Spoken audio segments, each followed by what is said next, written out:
తాజాగా మరోసారి ఢీ షోకు చెందిన ఓ డాన్సర్ పేరు వార్తల్లో నిలిచింది. కానీ ఈసారి విషాదకరమైన ఘటనకు సంబంధించింది వార్తల్లో నిలిచింది. ఖమ్మం రూరల్ మండలం పొన్నికల్ గ్రామంలో 24 ఏళ్ల కావ్య కళ్యాణి ఆత్మహత్య చేసుకుని ప్రాణాలు కోల్పోయింది. ఆమె మరణానికి కారణం ఢీ షో డాన్సర్ అభి అంటూ తన సెల్ఫీ వీడియోలో తెలిపింది. ఆత్మహత్యకు ముందు కావ్య కళ్యాణి ఒక వీడియో రికార్డ్ చేసి తన బాధను తెలిపింది. నాకు న్యాయం జరగాలి, నేను చచ్చిపోబోతున్నాను, నా చావుకు కారణం అభి, 5 ఏళ్లుగా ప్రేమిస్తున్నానని చెప్పి పెళ్లి చేసుకున్నాడు. కానీ ఇప్పుడు నన్ను వదిలేసి మరో అమ్మాయిని పెళ్లి చేసుకుంటున్నాడని కన్నీటి పర్యంతమవుతూ తన ఆవేదన వ్యక్తం చేసింది. ఈ విషాదకర ఘటన కాస్త ఆలస్యంగా వెలుగులోకి వచ్చింది. ప్రస్తుతం ఖమ్మం పోలీసులు నిందితుడు అభిని అదుపులోకి తీసుకుని విచారిస్తున్నారు. ఈ సంఘటన మరోసారి సినీ ఇండస్ట్రీలో కలకలం రేపగా యువతి మృతి సంచలనంగా మారింది.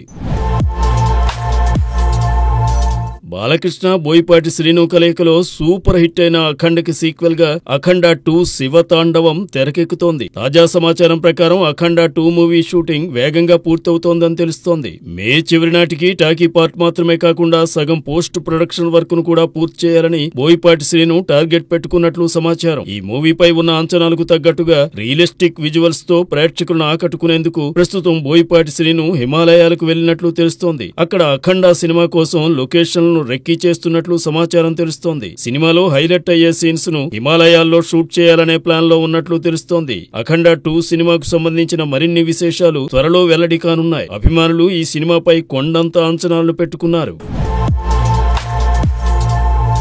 తెలంగాణలో బెనిఫిట్ షోలు, ప్రీమియర్ స్పెషల్ షోలపై హైకోర్టు మరోసారి కీలక తీర్పునిచ్చింది. థియేటర్లో ప్రత్యేక షోలు నిర్వహించేందుకు అనుమతి లేదని స్పష్టం చేసింది. సినిమా థియేటర్లో షోలు ప్రదర్శించడంలో సినిమాటోగ్రఫీ చట్టాన్ని పాటించాల్సిందిగా ప్రభుత్వాన్ని ఇప్పటికే హైకోర్టు ఆదేశించిన సంగతి తెలిసిందే. ఈ చట్ట ప్రకారం అర్ధరాత్రి 1:30 నుంచి ఉదయం 8:40 దాకా థియేటర్లో ప్రత్యేక షోలు నిర్వహించకూడదని న్యాయస్థానం స్పష్టం చేసింది. ఇటీవల పుష్ప 2 సినిమా బెనిఫిట్ షో సందర్భంగా సంధ్యా థియేటర్ జరిగిన అవాంఛనీయ ఘటన నేపథ్యంలో ప్రభుత్వం చాలా అప్రమత్తమైంది. హైకోర్టు ఆదేశాలతో పాటు ప్రభుత్వం కూడా ప్రత్యేక షోల నిర్వహణపై నిషేధాన్ని విధించింది. ఈ కేసుకు సంబంధించి తదుపరి విచారణను మార్చి 17కి వాయిదా వేసినట్లు హైకోర్టు ప్రకటించింది. ఇక ఈ తాజా తీర్పుపై థియేటర్ యాజమాన్యాలు, సినీ పరిశ్రమ ఎలా స్పందిస్తాయో చూడాలి. ఎస్ఎస్ రాజమౌళి ఒక వివాదంలో చిక్కుకున్న సంగతి తెలిసిందే. అందులో నిజం ఎంత ఉందో లేదో తెలియదు కానీ శ్రీనివాసరావు అనే వ్యక్తి రాజమౌళి తాను ఒకే మహిళను ప్రేమించామని, ఇప్పుడు ఆ విషయం బయటపడుతుందని తన మీద ఒత్తిడి చేస్తున్నాడంటూ ఒక వీడియో రిలీజ్ చేయగా అది నెట్టింట వైరల్ అయింది. ఈ వివాదం నిజమో అబద్ధమో తెలియదు కానీ ఇంత పెద్ద వివాదం జరగడంతో ఆయన దీని మీద స్పందిస్తారేమో అని అందరూ అనుకుంటే అందుకు భిన్నంగా ఆయన కీరవాణి లైవ్ కాన్సర్ట్ గురించి వీడియో రిలీజ్ చేశారు.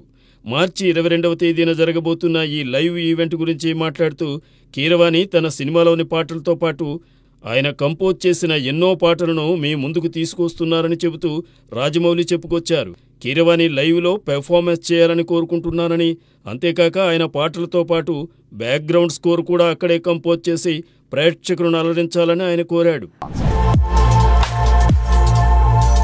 కృతి శెట్టి ఫస్ట్ సినిమా ఉప్పెనతోనే 100 కోట్ల వసూళ్లను చూసిన ఈ బ్యూటీ ఓవర్ నైట్ యూత్కి క్రష్గా మారిపోయింది. ఆ తర్వాత శ్యామ్ సింగ్ రాయ్, బంగారాజ్తో హ్యాట్రిక్ హిట్స్ అందుకుని చిన్న వయస్సులోనే స్టార్డమ్ చూసింది. కానీ ఎంత ఫాస్ట్గా ఎదిగిందో అంతే ఫాస్ట్గా డౌన్ఫాల్ అయ్యింది కృతి. ది వారియర్, మాచర్ల నియోజకవర్గం, ఆ అమ్మాయి గురించి మీకు చెప్పాలి చిత్రాల ఫ్లాప్స్తో ఈమె కెరీర్ గ్రాఫ్ పడిపోయింది. నాగ చైతన్య కస్టడీతో కూడా హిట్ దక్కలేదు. కెరీర్ ఎటు వెళుతుందా అన్న టైంలో మలయాళ మూవీ ఏఆర్ఎం ఆమెను ప్లాపుల నుండి బయటపడేసింది. దాంతో ఫుల్గా పొరుగు ఇండస్ట్రీపై ఫోకస్ చేస్తోంది. కృతి చేతిలో ప్రస్తుతం 3 తమిళ ప్రాజెక్టులున్నాయి. Karthi Vaa Vaathiyar, Pradeep Ranganath love insurance company, Jayam రవితో జీనీ చేస్తోంది. ఈ 3 కూడా కోలీవుడ్ సినిమాలే. తెలుగులో ఆఫర్లు లేకపోయినా పొరుగు ఇండస్ట్రీలో ఆఫర్లు కొలగొడుతూ దూసుకుపోతోంది ఈ యంగ్ బ్యూటీ.